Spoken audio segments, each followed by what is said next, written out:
बिस्मिल्लाहिर्रहमानिर्रहीम। अस्सलाम वालेकुम। मैं समी इब्राहिम हूँ और आप देख रहे हैं हमारा यूट्यूब और फेसबुक चैनल। दो अहम डेवलपमेंट्स हैं आज। एक तो सुप्रीम कोर्ट में जो समाअत हो रही है मुकदमात की फ़ौजी अदालतों के ख़िलाफ़, बड़े इंपॉर्टेंट उसमें डेवलपमेंट हैं। और दूसरा मामला जो है वो एक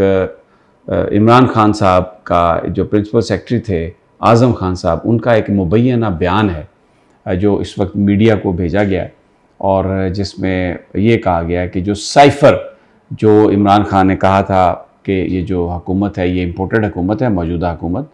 और इसको अमेरिका ने इसको बनवाया है क्योंकि उनको एक साइफ़र, एक सफारती ख़त के ज़रिए पहले ये धमकी दी गई थी कि एम्बेसडर को कहा गया था वहाँ पर पाकिस्तान के कि अगर इमरान खान की हुकूमत को नहीं हटाया गया तो फिर आपके पाकिस्तान को आइसोलेट किया जाएगा, पाकिस्तान को पनिश किया जाएगा,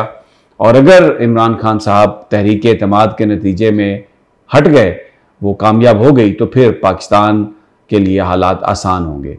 ये इमरान खान साहब ने अपनी जो उनके ख़िलाफ़ तहरीक अदम एतमाद है उसके कामयाब होने से पहले इस्लामाबाद में एक बहुत बड़ा जलसा किया था जिसमें लाखों लोग आए थे। उन्होंने एक डॉक्यूमेंट भी लहराया था और ये कहा था कि ये जो साइफ़र है ये अमेरिका ने मुझे धमकी दी थी और ग़ालिबन डेविड या जॉन लू थे वो सफारतकार, जिनके बारे में ये कहा गया था कि उन्होंने मीटिंग की अमरीकी ओहदेदार ने पाकिस्तान में, अमेरिका में पाकिस्तान के सफ़ीर असद मजीद साहब, जो बाद में हमारे सेक्रेटरी ख़ारजा भी बने। इस सारे मामले को इमरान खान साहब ने कहा था कि ये एक साजिश है और पीडीएम की जो गवर्नमेंट है ये बुनियादी तौर पर अमेरिका की पिट्ठू गवर्नमेंट है और उनको हटाया इसलिए गया है क्योंकि उन्होंने पाकिस्तान के मफादात के तहत फ़ैसले करने शुरू कर दिए थे और जो अमेरिकी मफादात हैं उनको उन्होंने पीछे हटा दिया था। तो अब ये आज़म खान साहब का एक बयान कहा जाता है कि ये उन्होंने एक मैजिस्ट्रेट के सामने दिया और एक वो मीडिया में वो बयान आ गया है रिपोर्टर्स के पास, और कहा जा रहा है कि ये इसमें जो आज़म खान साहब ने जो कहा है, उन्होंने कहा है कि साइफ़र जो है ये इसको बनाने की कोशिश की एक प्रोपेगेंडा टूल और इसको बुनियाद बनाया, आवाम के सामने ये पेश किया, ये बिल्कुल कोई इस तरह की चीज़ नहीं थी। और उसमें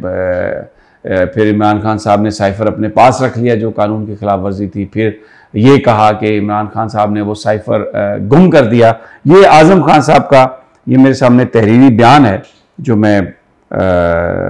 आपको ये पढ़ देता हूँ। इसमें जो उन्होंने बिल्कुल ये कहा है, उसमें आज़म खान साहब का ये जो मुबैना बयान है, जो इल्ज़ामात हैं वो ये हैं कि तमाम तरह हक़ाइक़ को छुपाया और साइफ़र का झूठा और बेबुनियाद बयानिया बनाया और अदम एतमाद की तहरीक से बचने के लिए साइफ़र को बैरूनी साजिश का रंग दिया और साइफ़र मेरे से 9 मार्च को ले लिया और बाद में गुमा दिया। मना करने के बावजूद एक सीक्रेट मरासले को अवाम के सामने ज़ाती मफाद के लिए लहराया और इस ड्रामे के ज़रिए आवाम में कौमी सलामती के इदारों के ख़िलाफ़ नफ़रत का बीज बोया। ये आज़म खान साहब ये कह रहे हैं और उन्होंने कहा कि ये सारा जो था ये इमरान खान का ड्रामा था और ये अपनी हुकूमत को बचाने के लिए था। और फिर उन्होंने ये कहा कि 28 मार्च को बनी गाला मीटिंग और 30 मार्च को स्पेशल कैबिनेट मीटिंग में साइफ़र का मामला ज़ेर बहस आया था और सेक्रेटरी ख़ारजा ने शुरका को साइफ़र के मंदरजात के बारे में बताया। अब इस सारी गुफ्तगू से एक चीज़ तो ये होता है कि ये साइफ़र था, डिस्कस हुआ था और इमरान खान साहब ने ये कहा कि लोगों को ये दिखाया जाएगा। थोड़ा सा मैं इसके बैकग्राउंड में जाऊंगा। दो बातें हैं। एक तो जब पीडीएम की गवर्नमेंट आई तो इमरान खान साहब ने बताया कि ये अमेरिका की मर्ज़ी से आई है, बैरूनी ताकतों की मर्ज़ी से आई है, पाकिस्तान में भी कुछ इनके फैसिलिटेटर होंगे और ये वो लोग हैं, ये वो जमातें हैं जिनका आपस में बहुत इख्तलाफात थे, लेकिन ये अब इकट्ठे हो गए हैं और ये बैरूनी जो इनके आका हैं या जो इंटरनेशनल एस्टेब्लिशमेंट है उन्होंने इनको इकट्ठा किया है। और मुझे इसलिए हटाया जा रहा है कि मैं क्योंकि पाकिस्तान की तरजीहात के मुताबिक फ़ैसले करता हूँ। एक तो ये इशू था और दूसरा जो इशू था वो ये था कि इमरान खान साहब कहते थे कि एनआरओ नहीं दूंगा और अकाउंटेबिलिटी होगी। अब हुकूमत ने ये कहा है कि 8 अगस्त को असम्बलियाँ डिज़ोल्व वो करेंगे और उसके बाद इलेक्शन की तारीख होगी, नवंबर तक इलेक्शन होने वाले हैं। तो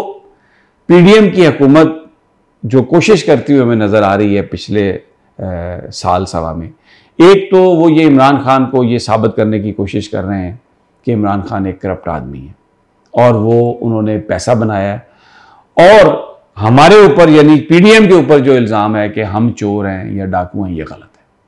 है। एक तो मुसलसल उनकी ये कोशिश है कि वो उसमें उन्होंने तोशाखाना केस बनाया, उसमें उन्होंने अलकादर ट्रस्ट जो है वो यूनिवर्सिटी का वो केस बनाया, और उसमें जो इमरान खान साहब की अहलियाँ हैं उनकी जो दोस्त है फरा, उनके हवाले से गुफ्तगू की कि वो उनकी फ्रंट वुमन थी और बड़े पैसे उन्होंने कमाए। तो हमें नज़र आता है पिछले सवा साल में कि इमरान खान की जो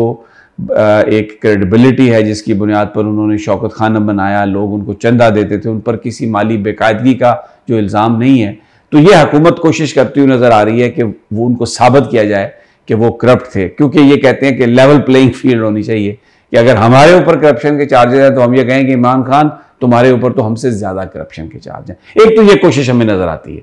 दूसरा कि इम्पोर्टेंट गवर्नमेंट का जो वर्ड था जिस पर तराने भी बनाए और गाने भी बनाए और बड़े लोगों ने उसमें वो बयानिया इमरान खान साहब का लोगों ने एक्सेप्ट किया, तो अब क्योंकि हुकूमत ये डिसॉल्व होने वाली है और फिर आगे इलेक्शन होने वाले हैं, तो साइफर जो बड़ा एक मामला था कि कौन किसका एजेंट है, कौन किसका पिट्ठू है, ये इस चीज़ को हिट करने के लिए आज ये हमें ये लगता है ये जो कोशिश है इमरान खान के बारे में, ये एक क्रेडिबिलिटी गैप भी उनका ताकि बढ़े और ये कहा जाए कि वो अपने ज़ाती मफाद के लिए जो मुल्की डॉक्यूमेंट्स हैं उनको कुर्बान करता है, मुल्की मफादात को कुर्बान करता है। जो पीडीएम पर इल्ज़ाम है कि ये बैरूनी हमायत से हुकूमत आई है, ये हुकूमत बैरूनी हमायत से नहीं आई और ये जो साइफर है ये सब झूठ था और ये सब ड्रामा था। तो आज़म खान साहब का इस हवाले से बयान आया, लेकिन बहुत सारे इसमें सवाल भी हैं। जब तक उनके जवाबात नहीं आएंगे तो ये जो हुकूमत की कोशिश हमें नज़र आ रही है पीडीएम की, ये उसमें इनको लोगों को यकीन कराने में कामयाबी नहीं हो सकती, इसलिए कि आज़म खान साहब पिछले कई हफ्तों से लापता हैं। उनके घर वाले अदालतों में गए हैं, पाकिस्तान के वजारत दाखिला ने, FIA ने, सब ने कहा कि वो हमारे पास नहीं है। तो ये अचानक अब इससे तो ये लगता है कि वो हुकूमत की तहवील में थे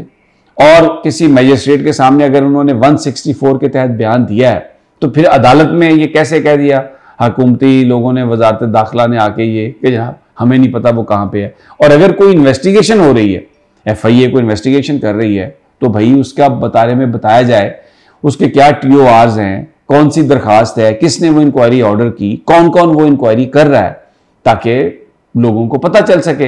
राना सनाउल्लाह 4 दिन पहले उनसे सवाल हुआ कि भाई वो कहाँ है आज़म खान साहब, तो उन्होंने कहा वो उनके घर वालों से पूछे, उनको पता है वो जहां पर हैं वो बड़ी खैरियत से हैं। तो इस सारे मामले को अगर FIA के पास थे और वो इन्वेस्टिगेशन कर रहे थे साइफर की, तो ये तो बड़ी अच्छी बात है। ये तो डिमांड रही है, सबकी डिमांड रही है कि इसका एक इंडिपेंडेंट इसकी इंक्वायरी होनी चाहिए, सुप्रीम कोर्ट के जज के जरिए होनी चाहिए या किसी जुडिशियल कमीशन के जरिए होनी चाहिए। कोई ऐसा ट्रांसपेरेंट निज़ाम बनाया जाए कि जिसमें लोगों को उस पर एतमाद हो, ताकि ये मामला हमेशा के लिए ख़त्म हो। और अगर साजिश नहीं हुई, इमरान खान साहब ने ये बात कही है, तो उनसे पूछा जाए कि आपने ये क्यों कहा, और अगर हुई है तो फिर इन लोगों से पूछा जाए कि आप बैरूनी आकाओं की मदद से कैसे आप इक़्तिदार में आ गए। तो इंक्वायरी होना तो अच्छी बात थी इसकी, लेकिन जिस तरह हुकूमत ने अचानक, अब ये जाने वाली है गवर्नमेंट, तो 164 का बयान आ गया है और उसमें इमरान खान के बारे में आज़म खान की स्टेटमेंट आई है, ना उनको घर वालों से मिलने दिया जा रहा है, ना कोई अब ये कहा जा रहा है कि शायद कोई वीडियो बयान उनका आ जाए। ये सब कुछ जो है, चाहे वीडियो बयान हो, चाहे ये स्टेटमेंट है, ये जिस अंदाज में किया गया है ये ट्रांसपेरेंट नहीं है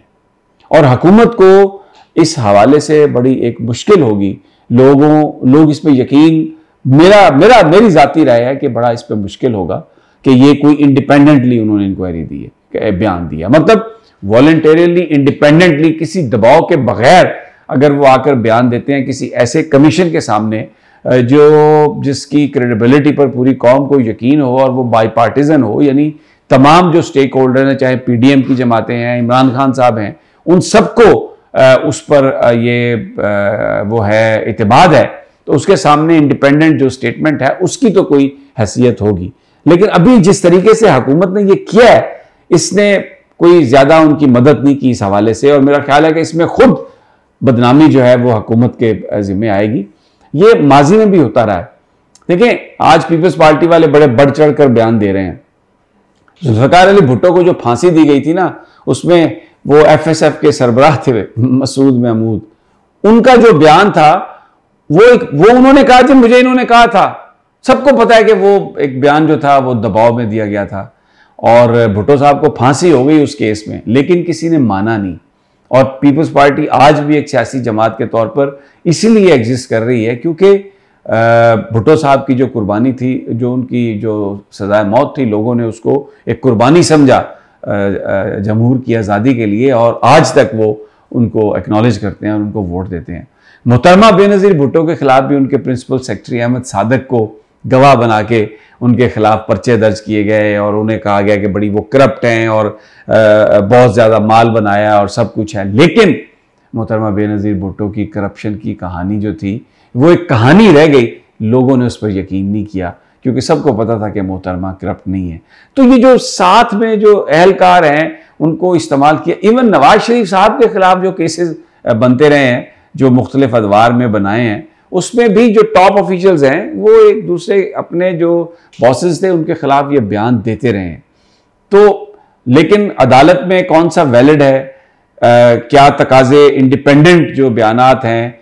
और इन्वेस्टिगेशन है वो पूरे किए गए हैं? अगर ये नहीं तो फिर ना लोग उस पर यकीन करते हैं और ना अदालतें सजाएं देती हैं। बहरहाल ये PDM की एक कोशिश है, जब तक ये जो सवाल मैंने उठाए हैं इनके जवाबात नहीं आ जाएंगे तो ये कहना बहुत मुश्किल है कि इसका कोई इम्पैक्ट होगा या लोग जो हैं इस बात पर यकीन करेंगे। पहले तो आज़म खान साहब के वेयर अबाउट्स बताएं कि कहाँ पर वो रहे, और ये सवाल उठेगा कि जनाब अगर वो वजारत दाखिला या FIA के पास थे तो इतना अरसा ये अदालतों में आके झूठ क्यों बोलते रहे कि जी वो हमारे पास नहीं है। तो बाकी मैं सब आप पे छोड़ता हूँ। इजाज़त दीजिए, अगली वीडियो तक इंशाअल्लाह जल्द मुलाकात होगी। अल्लाह निगहबान।